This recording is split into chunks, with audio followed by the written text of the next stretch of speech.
Tonight's main story, on the eve of the Conservative Party conference in Bournemouth, Michael Howard said the Tories could still win the next general election, but there was much work ahead to do. Now, here on BBC One, a special investigation into the agency responsible for the safety of medicines in this country. Panorama reveals failings which call into question whether we can any longer take prescription medicines on trust. Here's Shelley Joffrey.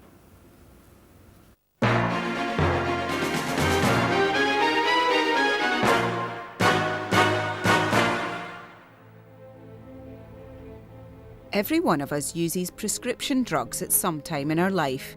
We take it on trust that these pills are safe. But are they? The suicidal thoughts only happen while I was taking the drug. They've never happened before or after. Some of the most influential names in medicine are now asking if we're being told the truth about the pills that we take. It has serious implications for the whole of psychiatry.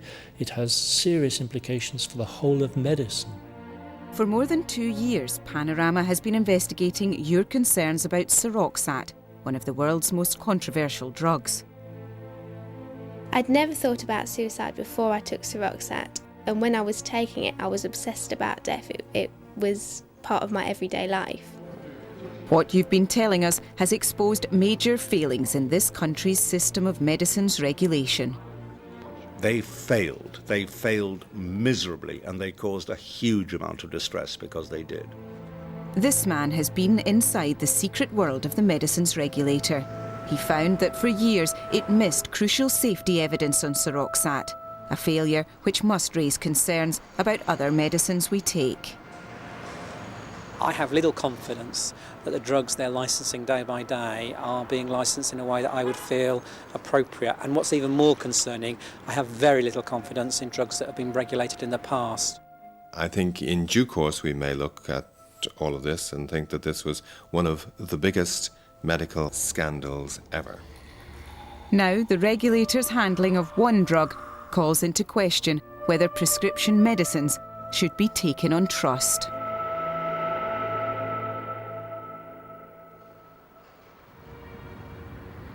This dreary office block in South London is home to a very important government agency, the Medicines Healthcare Products Regulatory Agency, or MHRA. You've probably never heard of them. They're a kind of pill police. The primary role of the MHRA is to protect the public health. It also has got a responsibility to ensure that only drugs which are effective and safe come to the market and remain on the market. The MHRA maintains it's one of the finest regulators in the world. But that boast has been seriously undermined by your complaints about Seroxat. It's one of the most widely prescribed antidepressants in the UK and was licensed by the regulator 13 years ago. Over the course of 2 years, Panorama has investigated your complaints and uncovered evidence that Seroxat can cause aggression. I started thinking that everybody was out to get me. I started to feel angry and murderous. I wanted to kill my partner and my family. I've never felt like that before. I sat on the edge of the bed, holding my knees up against me because I knew that if I moved, I would kill everybody.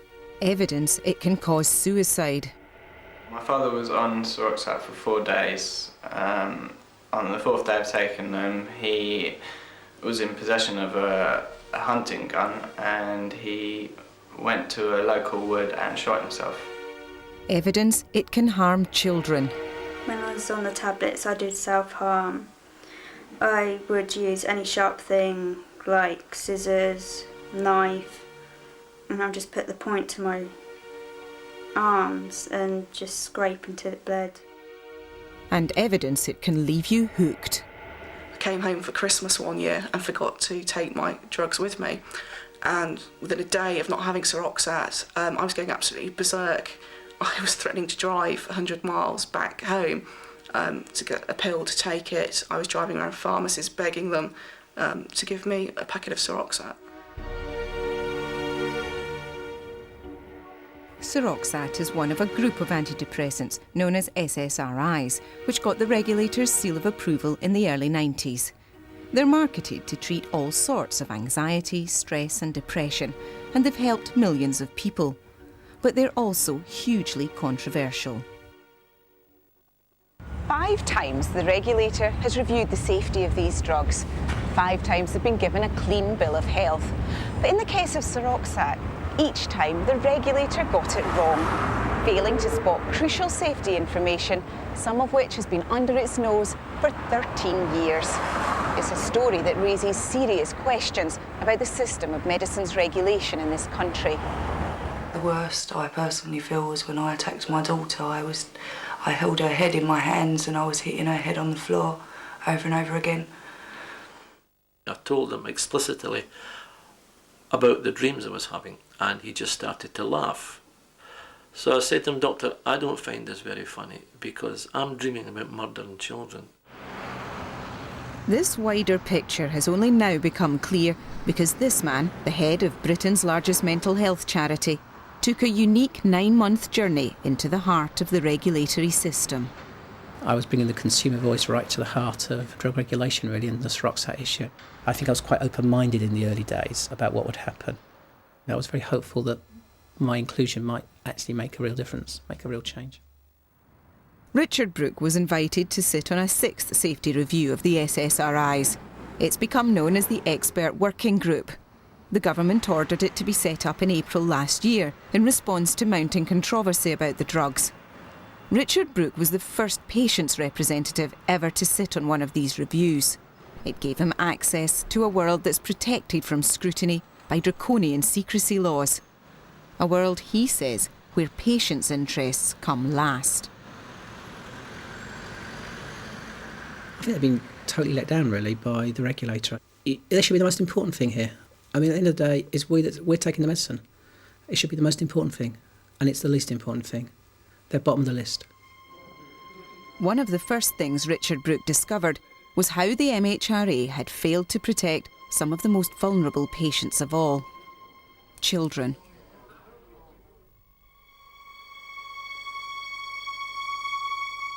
Sarah Thompson was one of nearly 24 children who contacted us after our programme in October 2002.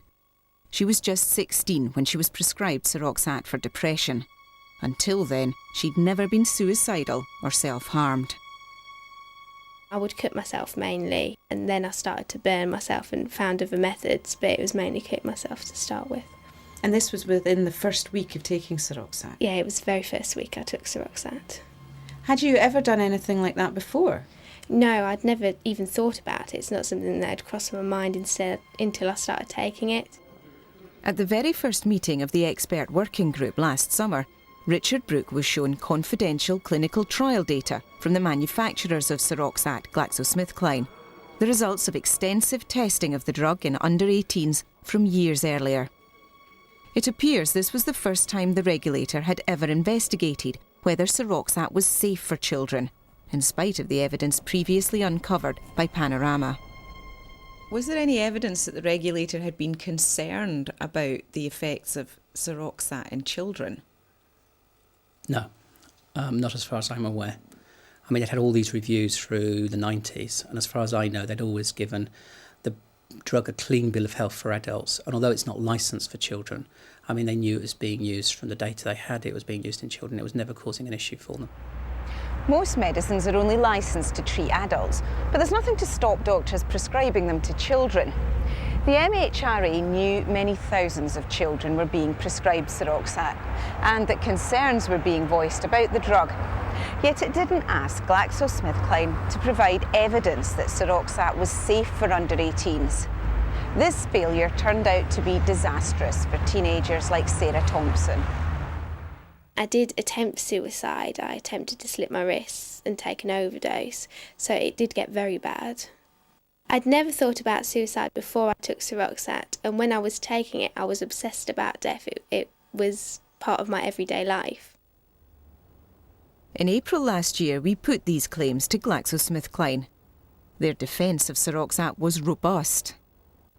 And you still think that the drug could be safe for children?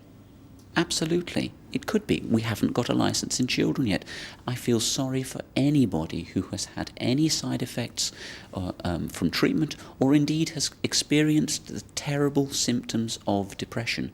We are trying to help people. The evidence, however, is clear. These medicines are not linked with suicide. These medicines are not linked with an increased rate of self-harm. But we now know that's not true, and it's surprising that Dr. Benbow said it was. Just a month later, GlaxoSmithKline sent a confidential dossier to the MHRA, and it was Dr. Benbow himself who went to meet them to discuss its contents. The company was confident it would lead to a licence extension, allowing Seroxat to be marketed for the treatment of certain anxiety disorders in under-18s. But the dossier contained a bombshell. GlaxoSmithKline's own clinical trial data revealed that the drug simply didn't work in depressed children. Worse still, it made them up to 3 times more likely to self-harm and attempt suicide than depressed children who were just given sugar pills. This was evidence the regulator had never seen before. It was really a shock to them. In discussions directly with me, officials were saying, we have defended this drug for a decade. There's never been a sign, as far as we're concerned, about an issue here, and suddenly we're faced with this. And as that story unfolds, it becomes clearer and clearer that the way the information is put into the MHRA's possession, and all of that is somewhat suspect, to say the least. It was a very dramatic change in our thinking about Seroxat in children. Remember, Seroxat has never been licensed in children. It has never been licensed in children at all, but nevertheless, practitioners have, on their own behest, have used it extensively. Our best evidence is that some 7,000 children a year or children and adolescents were receiving Seroxat. Faced with GlaxoSmithKline's evidence, the MHRA acted quickly.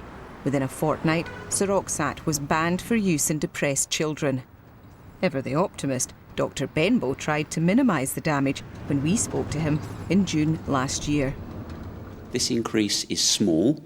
It's rather similar to, if you imagine a school of more than 1,000 children, all of whom are deeply troubled by depression, less than a small class size would have these suicidal thoughts or attempts. So it's a small but important signal. A small class of suicidal children? It's not what Dr. Benbow told us in earlier interviews, or what doctors were led to believe by the few Seroxat children's studies published in medical journals. But this episode has exposed a dangerous loophole at the heart of the regulatory system. Believe it or not, there's no legal requirement for drug companies to publish their trial results.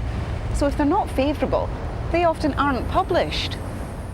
The International Committee of Medical Journal Editors. For Dr. Tim Kendall, this almost proved disastrous.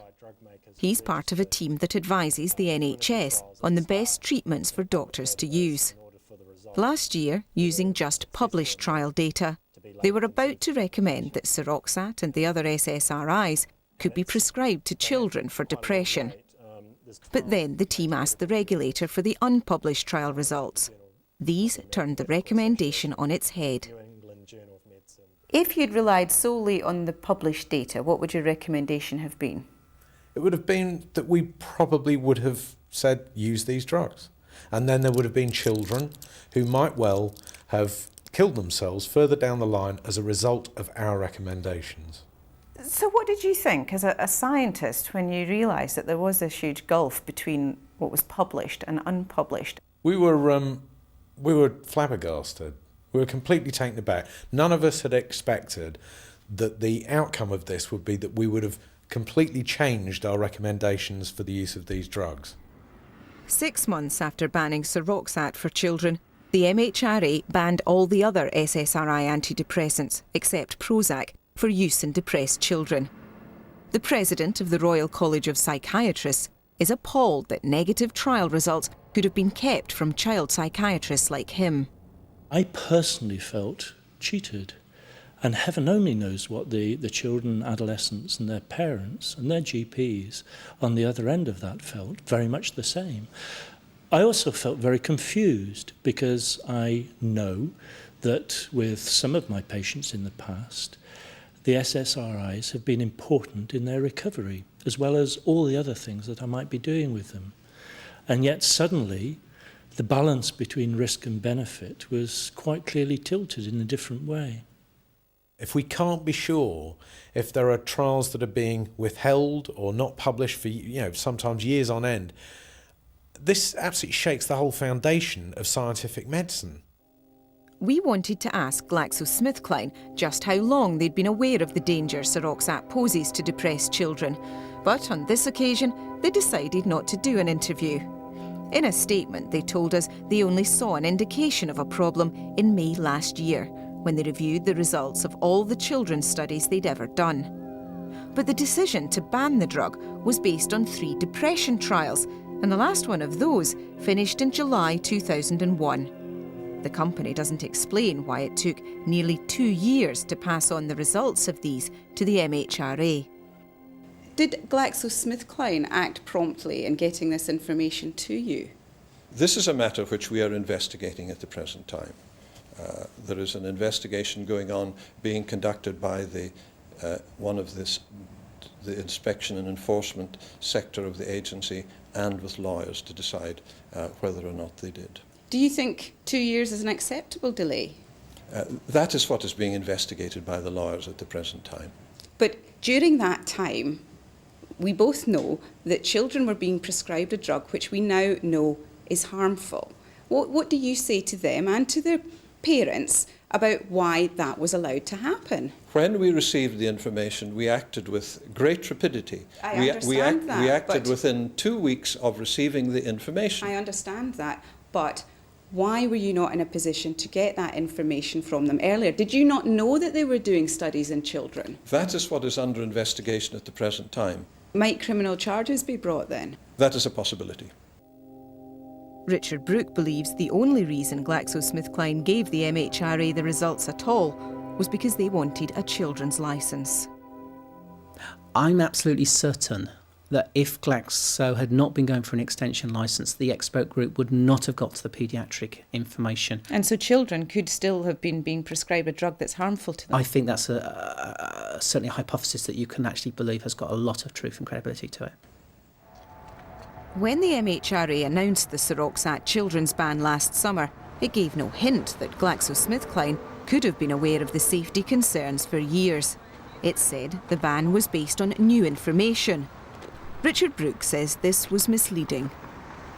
I felt that the MHRA seemed to suggest it was new information to them and to Glaxo, and that I didn't think was fair. And I had several discussions after the press conference on the very day with the head of post-licensing, expressing my concern.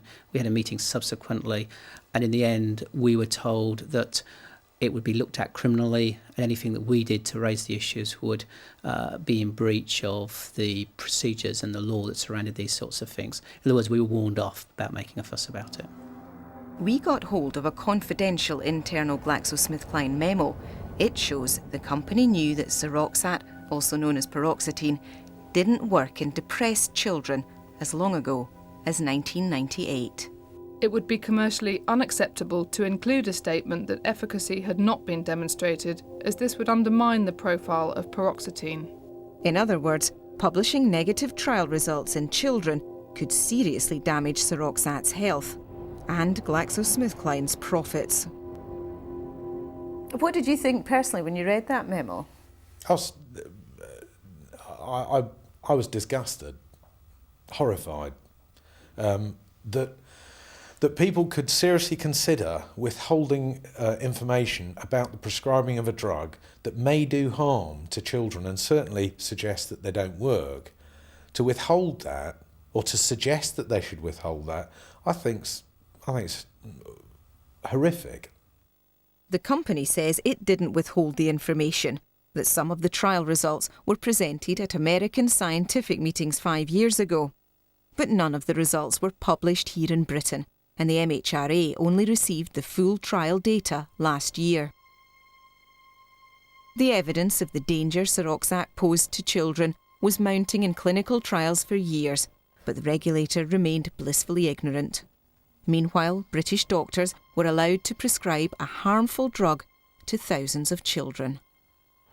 Looking back at what happened to me because of Seroxat and the great effect it has had on my life and to my relationships with my family and my future, I don't think that the regulators are doing their job properly, because they allowed me to take a drug that has in effect taken away part of my childhood.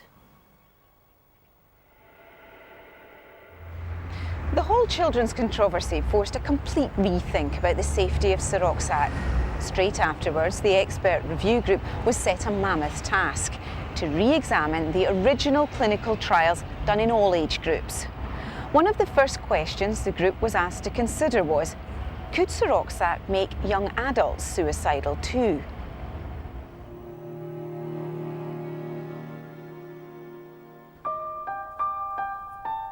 Adrian Keegan was 19 when he took Seroxat.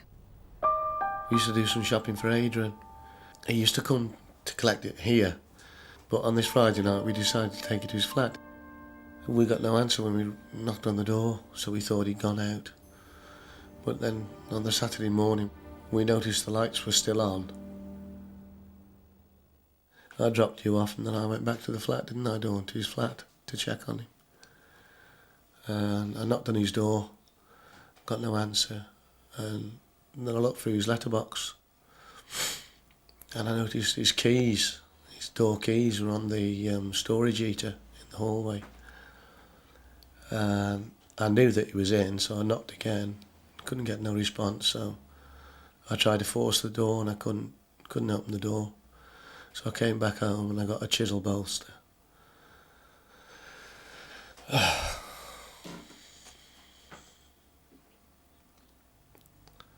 And then I broke into his flat. And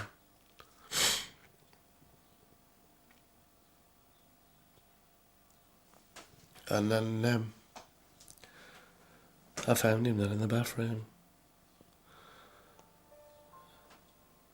He'd hung himself.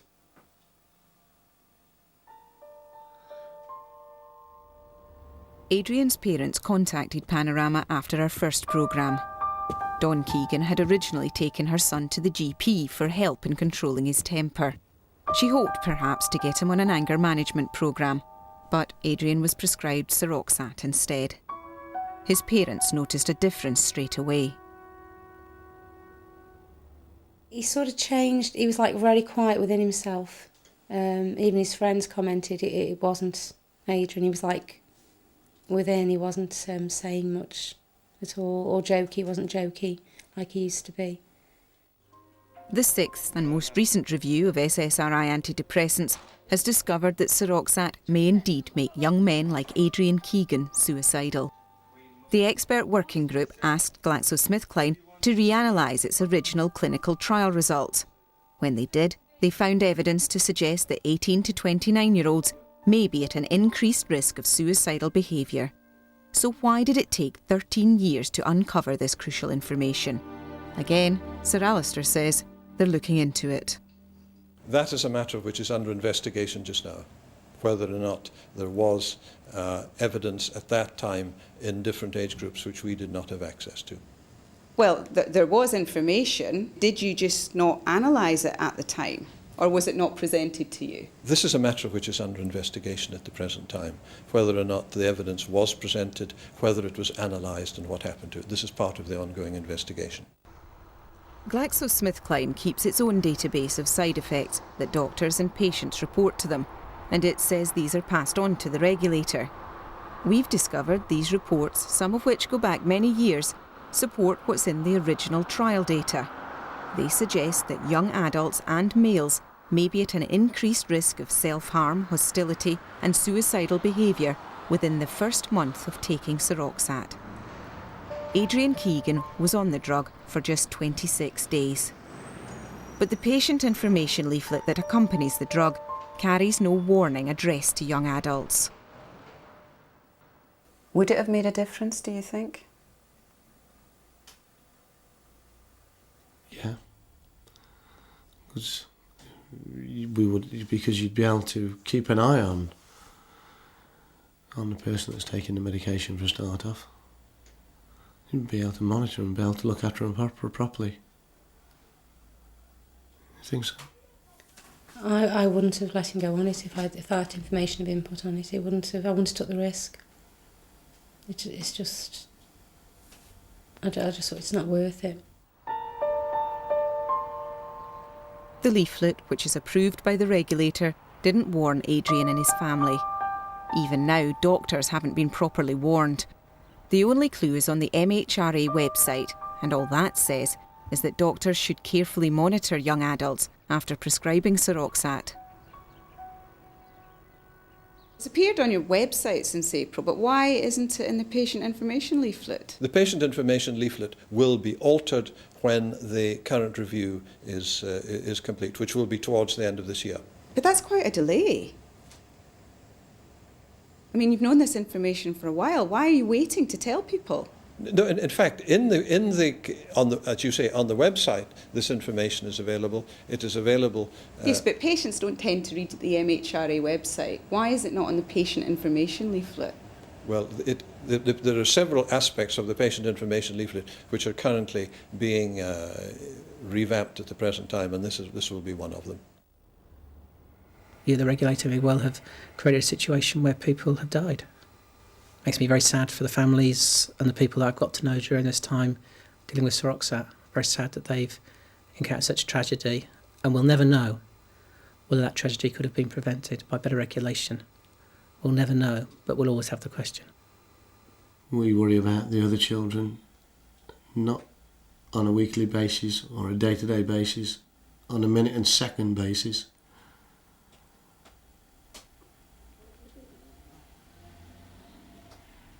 Totally affected us. Changed our personalities, changed our life, everything, hasn't it done? Remember, the information about young adults was in the original trial data given to the regulator in the late 80s. So how could it have missed such an important signal? The answer may lie in the licensing process. The MHRA takes an awful lot on trust when it makes its decisions about a medicine's safety. Each clinical trial produces a huge amount of information, and this raw data is summarised by the drug companies. But the regulator then relies on these summaries. It rarely studies the raw data itself. With the SSRIs, though, there have been 5 safety reviews since 1991. Each one of these was an opportunity to spot what was missed originally. Richard Brooks says that none of these reviews examined all the raw data either. How rigorous do you think the previous reviews of the SSRI antidepressants were? Well, sitting here in 2004, they're not really worth the paper they're written on. The reasons for that are complex, but basically it seems that they were not robust, they were not rigorous, and they didn't look at original data. And so they seem to be as much use as paper in a waste bin.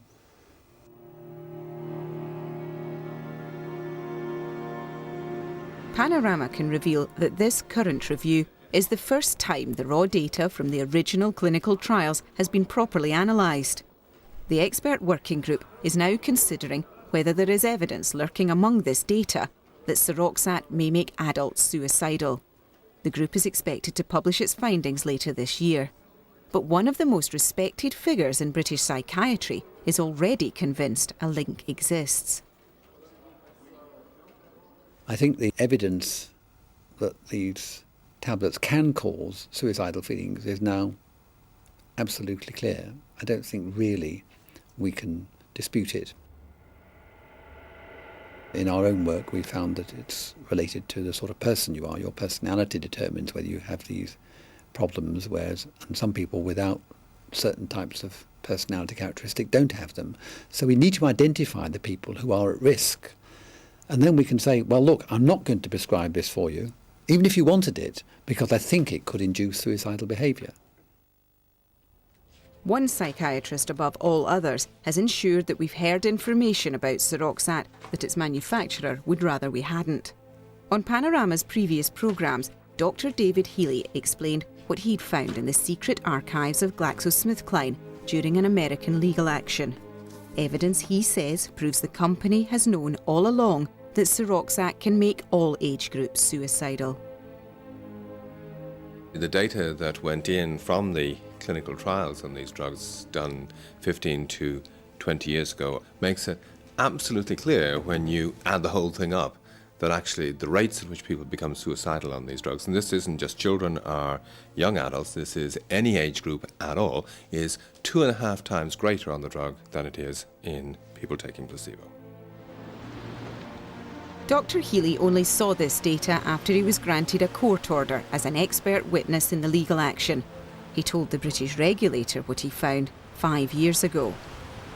Back when I approached the regulator first at the end of '99, I thought this is an issue that could have been sorted out within some months. I guess pretty well every year for the last 5 years I've thought it'll get sorted this year, but it's still not sorted. Not only is it still not sorted, but Dr. Healy's professional reputation has taken a battering. I've heard myself being branded as a hired gun and a bunch of other things as well.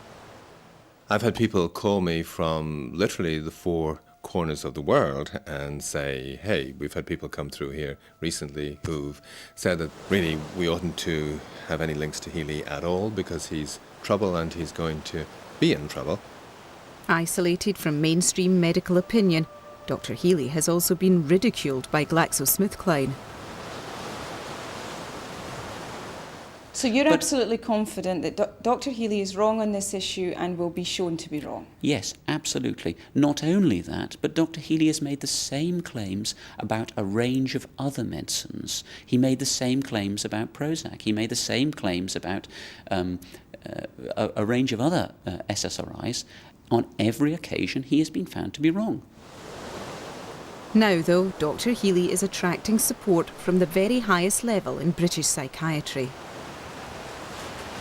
I think that anybody like David Healy, who has spent many years now trying very hard, at great personal cost, to put over what patients are saying, to put over the cause of freedom of information, to point out that we might not have all the information, that there might be less therapeutic benefit and greater risk than we currently understand, it deserves my admiration. Do you think he's been vindicated? I think David's day is here. But the chairman of the MHRA is still completely at odds with Dr. Healy. He says a recent analysis of 300 clinical trials, all funded by GlaxoSmithKline, proves the drug is safe in adults over 30. There is very good clinical trial evidence. These drugs do not cause suicide. They do not cause suicidal thoughts in adults. There is a very large database. They might cause them in young adults. They do cause them in children, but they absolutely, definitely don't cause them in people over 30. In the adult population, the drugs are effective. There are many, many studies to show that. There are in over 300 studies which have been analysed and studies using epidemiological databases. The drugs do not cause suicide. They do not cause suicidal thoughts. The database Sir Alistair refers to actually reveals that the risk of suicidal behaviour increases in the first month after starting Seroxat. But he claims that's because of the illness, not the drug. There is a period of time when the drug does not act. It takes a period of 3 or 4 weeks but it's in your before it bloodstream acts. Immediately. But You're suggesting it has no effect on you. It has no beneficial effect for some 3 or 4 weeks. But it might have a detrimental effect. And during that period of time, there is a risk of suicide which remains from the period as before. And that is the period when the practitioner must monitor the patient very carefully. From Professor Tyrer's careful monitoring of his patients, he's seen evidence that Seroxat can cause suicidal feelings. Feelings quite distinct, he says, from the patient's illness. In your view, does Seroxat make some adults self-harm and become suicidal? Yes, I've had a patient I treated myself who found this effect. She found it only on a certain dose, and when the dose was changed, it disappeared. But the fact is, it was clearly related, and she actually experimented with the dosage and found that she could almost predict the suicidal effects. When Graham Aldred's wife was prescribed Seroxat 3 years ago, she was depressed and anxious, but not suicidal. Rona Aldred was initially worried about taking an antidepressant. Her husband reassured her.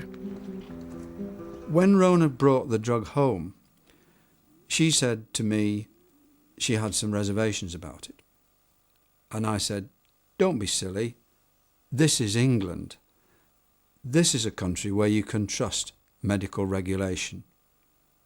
Now, she was right, and I was wrong.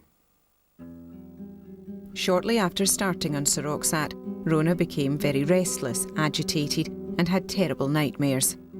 After 11 days of mental turmoil, she drove to a secluded country lane and killed herself. This is what the regulator doesn't seem to understand, that there are people on the end of all this. There are people whose lives should have continued.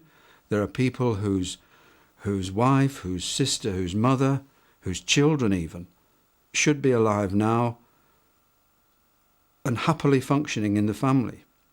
When people take Seroxat, they don't know what the implications are, and they don't know if they're one of these people that may be so adversely affected by this drug. And of course, if they are, and they don't recognise it, and it doesn't work for them, then in a sense it's just like Russian roulette. They risk pulling the trigger, bullet being in the barrel, and it going off. And I think that's the reality of the situation. And I don't think the regulator sees it that way at all, which makes it double risky. The MHRA's responsibility for making sure drugs are safe doesn't end once they're licensed. It's also supposed to monitor their safety when they're on the market and widely used.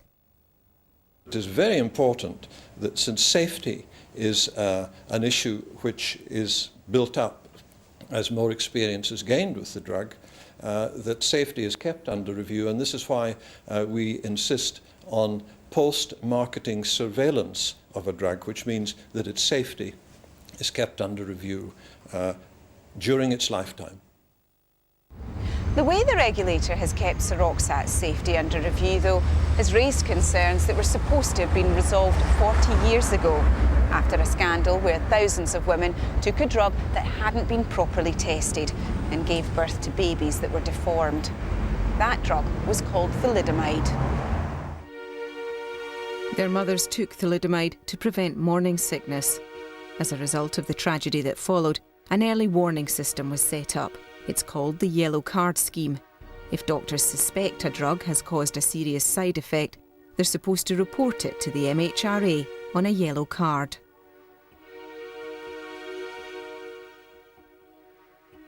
In our last programme, we exposed serious flaws in the Yellow Card Scheme.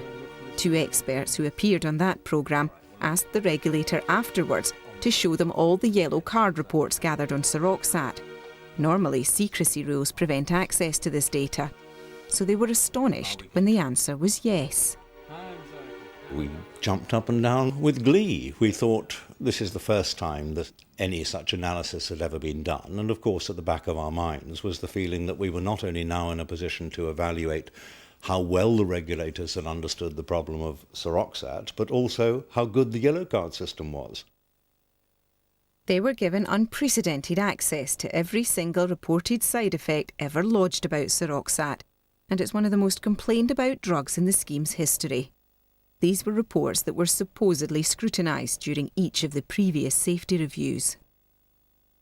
It hadn't been properly analysed. It hadn't been properly followed up. It was full of the kind of jargon that obfuscated meaning. It made things very unclear and uncertain. And it would be hard to imagine a sort of less helpful construction of the data that there was. What amazed me was the haphazardness of it.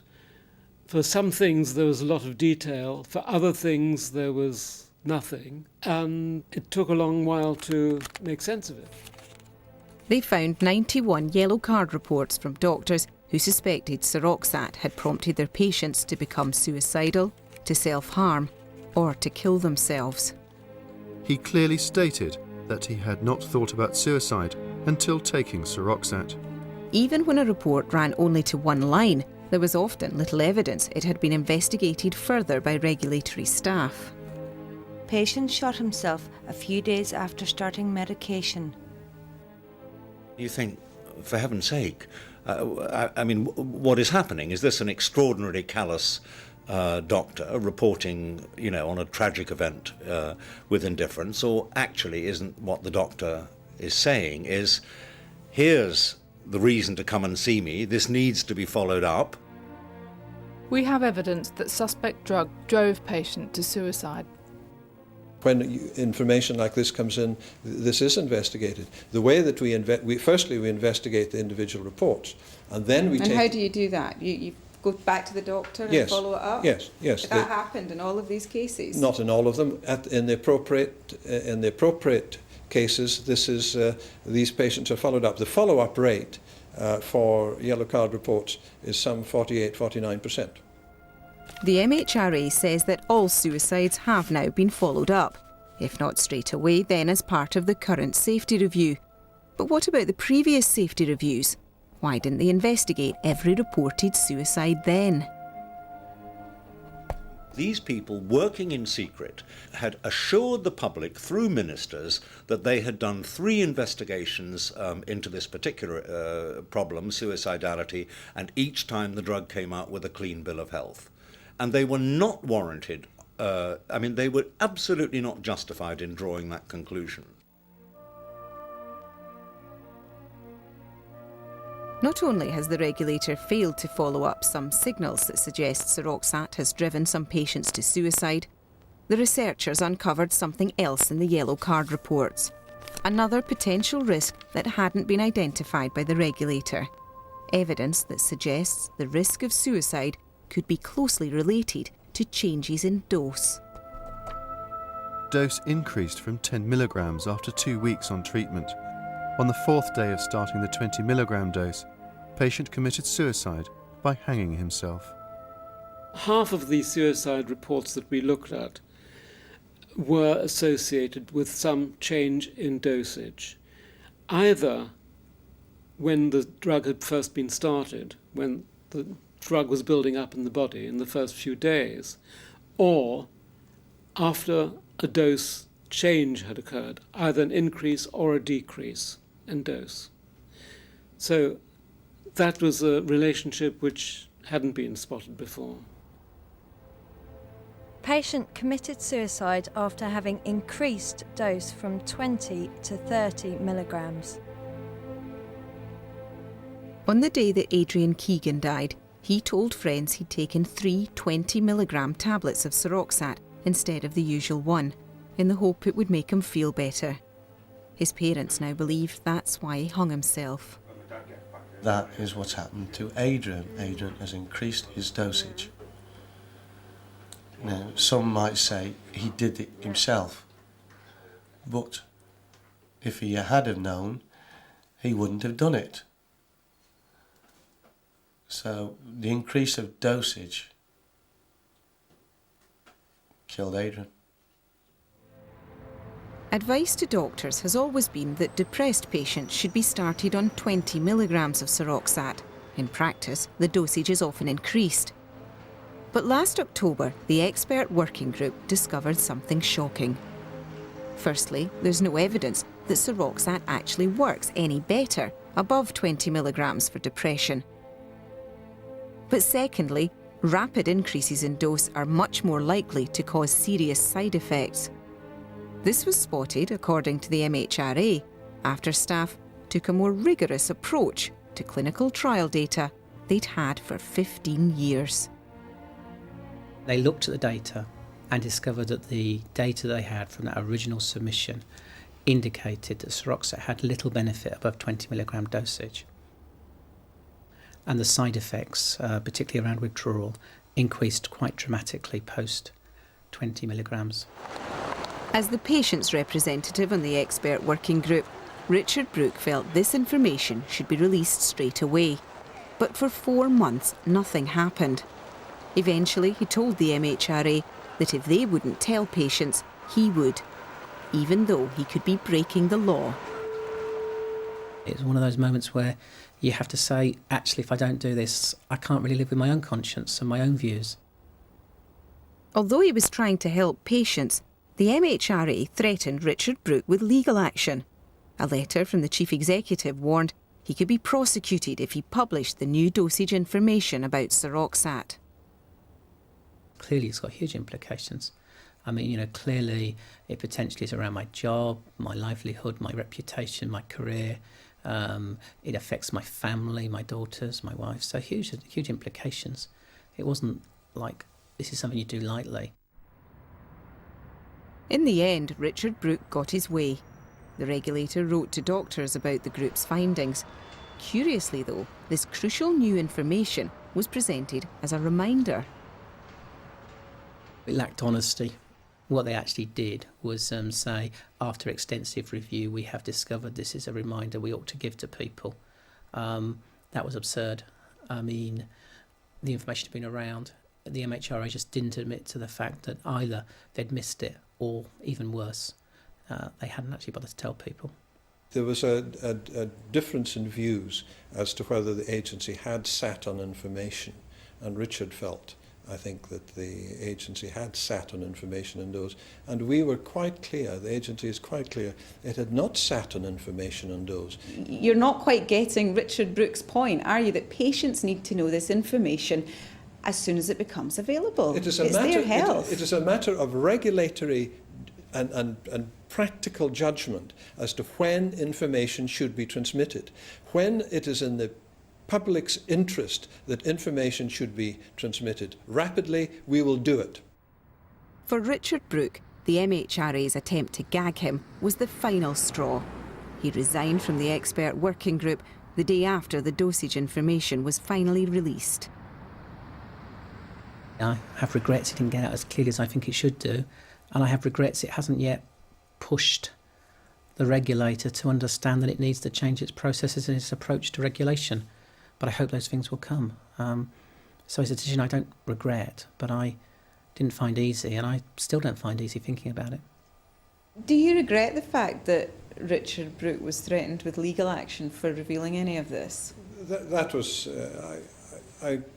unfortunate. I regret Richard leaving the committee because he was a very valuable member of the expert working group, and we certainly hope to maintain contacts with Richard and to obtain the benefit of his advice. The controversy surrounding Seroxat hasn't stopped it becoming the most profitable drug that GlaxoSmithKline has ever made. Just 6 years after launch, it became the company's first billion-dollar product. A triumph, some believe, of marketing over science. For a time, even only in a matter of a few years, almost critical scepticism and objectivity were suspended in favour of the all-out rush to develop these new drugs and develop new markets. Because there was such an excitement created about them? Yes. As the head of GlaxoSmithKline once said, there's a lot of runway space out there for Seroxat. No, let's get the planes down. Getting the planes down would, the company hoped, lead to their second billion. It applied to extend Seroxat's licence for the treatment of 5 more illnesses, some familiar, like obsessive-compulsive disorder, some not so familiar, like social phobia. Each of Glaxo's planes landed safely, with the regulator's full approval. As more and more people have been prescribed Seroxat for a bewildering array of illnesses, another massive problem has emerged. A problem not as devastating as suicide, but one that affects a much larger number of patients. Many people on the drug say they've become hooked. Again, the regulator has failed to issue proper warnings, even though the evidence has been staring them in the face for years.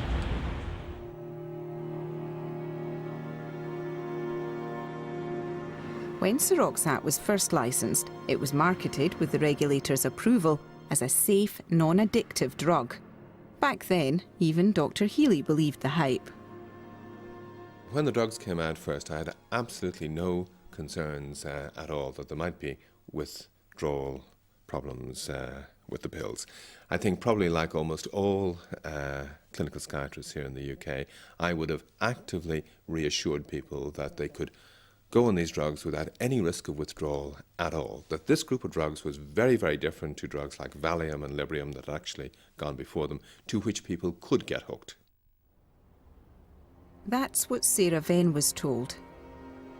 She was prescribed Seroxat for dizziness 7 years ago. But whenever she tries to come off it, the withdrawal symptoms just knock her sideways. If I forget to take my pill for just one day, by the afternoon I'm starting to run a fever. Then my vision gets blurry and I see objects sort of moving around the room. I look like I'm having fits and spasms, and I get incredibly depressed, and I have never been depressed before. And it's ironic that I'm taking an antidepressant and it's made me suicidal on occasions. In the late 1980s, before Seroxat was licensed, GlaxoSmithKline funded a clinical trial into the drug's effects on depressed patients. The man they asked to conduct it was Professor Peter Tyrer, a world expert on drug dependence. He came across a problem that would go on to affect millions of patients around the world. After 6 weeks on Seroxat, some of his patients were feeling better, but some of them were also hooked. After the trial ended, they said, can we continue on these tablets because we feel we've got to have them because they seem to be so effective. But more concern to us was the fact that they were saying, I cannot tolerate the symptoms when I stop it. As far as you were concerned then, were these people dependent on Seroxat? They were showing, yes, signs of dependence. And this was only after 6 weeks. just 6 weeks on the drug? Yes. Some of the withdrawal effects were very disturbing.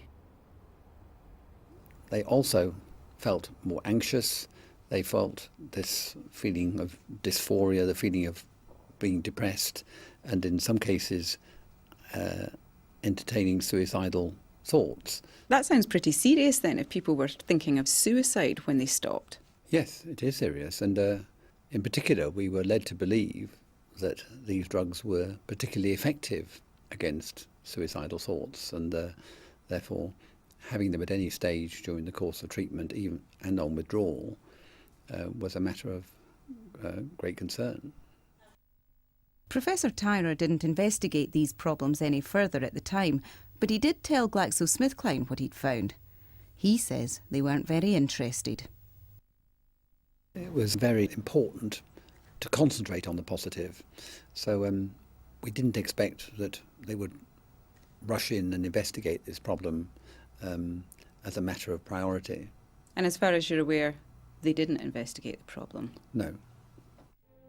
We asked GlaxoSmithKline if further studies were commissioned as a result of Professor Tyrer's findings on withdrawal. They didn't say. What they did tell us was the company reviewed reports of such symptoms in all its clinical trials as a matter of course. If the drug company didn't investigate it, what about the regulator? Since the early 90s, its yellow card scheme has been throwing out signals that many patients are hooked on Seroxat. The drug has attracted more yellow card complaints about withdrawal problems than any other prescription medicine. The MHRA says patients should have been well aware of the risks before they started taking it.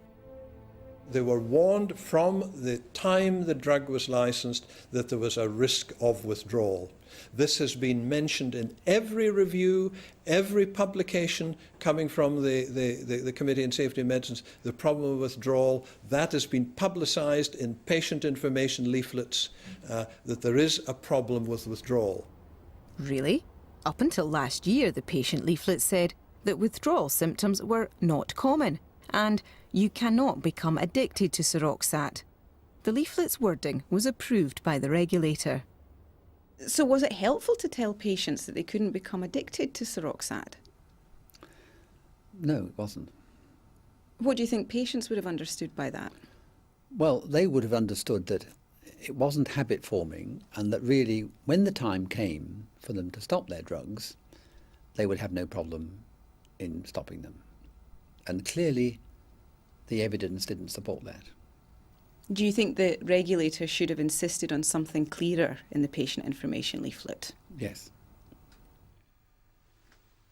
I am absolutely fuming that this drug was allowed to be put on the market with completely misleading information, that people like me were taking it, believing what we were told, our doctors believing what they were being told.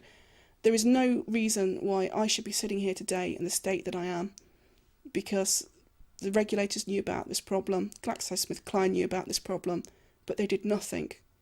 And they have changed the course of my life and thousands of other lives. It was clear from the information I saw that the original trial data showed there were quite severe withdrawal issues. It was clear the studies were not done as well as they could be done compared to modern day standards, but ultimately there was no mistaking. There was a very clear issue that withdrawal really affected people, particularly at higher dosages and at long periods of using the drug. And that information has been in the vaults of the MHRA for over a decade, and known to the manufacturer indeed for over a decade. In June last year, the leaflet underwent a dramatic transformation. The claim that you cannot become addicted to Seroxat was removed, and startling new statistics about the frequency of withdrawal effects were added. Out of the blue, patients were told that 1 in 4 people could now experience withdrawal problems, some of them very severe indeed. So why did a proper warning come 12 years after the drug was first licensed? It takes time for clinical trial evidence to become available. It takes 12 years to find out that a quarter of people taking one of the most widely prescribed antidepressants will suffer withdrawal problems. The problem of is that your position? The problem of withdrawal was highlighted early on. We were unable to give precise figures. As time has gone on... Why were you unable to... You're supposed to protect the public. You're supposed to listen to the public. Why were you unable to give a figure? Because we did not have reliable information available to us on which to base advice on figures. GlaxoSmithKline says it gave the regulator the results of some clinical trials in the year 2000. It was from these that the 1 in 4 figure was drawn and added to the patient leaflet 3 years later.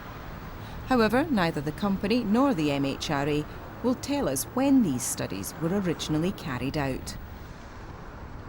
The regulator should be covered in shame to admit that they had failed to spot an adverse effect which people had been sounding off about on the internet by their thousands and thousands, and suddenly to admit that this side effect is real after all, and that it affects a quarter of all users. I think the regulator should be deeply ashamed. There is no other agency which has kept these drugs under such constant and careful review since 1990 as we have done, and we will continue to do so in the interests of the public health. For years, patients and their families have tried to tell the regulator about dependence, about self-harm, about the risk to children, about the risk of suicide. And for years, they've been ignored. Do you trust the regulator? No, not anymore. No, I don't. How can you trust him? You know, when someone is in that as much authority as they've got, supposed to be looking after everybody in the country, is lying about the information that they've got, you cannot trust them. It's impossible to trust them. Without trust, we can't be sure we're being told everything about the medicines we take. I think this is actually an issue that probably goes beyond Seroxat, and I find it hard not to believe there aren't other drugs that might be in the same category as Seroxat that have lacked that robust, clear analysis that's allowed us to make a decision about how they should be used, what information people need before they use them. So I actually think this is a major issue for us in the UK. Do you think this whole episode has wider implications? It's not just about Seroxat or antidepressants. Oh no, it has huge implications. I think once again we're seeing the SSRIs being the focus for something much wider in psychiatry, and we're seeing psychiatry being the focus for something much, much wider in medicine as a whole. I think, you know, a few years down the line, we're going to be talking about this with many more sorts of medication than psychotropic medication. Do you think this has ramifications right through medicine as a whole? Right through medicine. There's no doubt Seroxat helps many people, but what about those who've been harmed? It was the regulator's job to protect them. Its failure to do so must raise serious concerns about whether the regulator's advice on other prescription medicines can be taken on trust. You shouldn't stop or change any medicine without first consulting your doctor.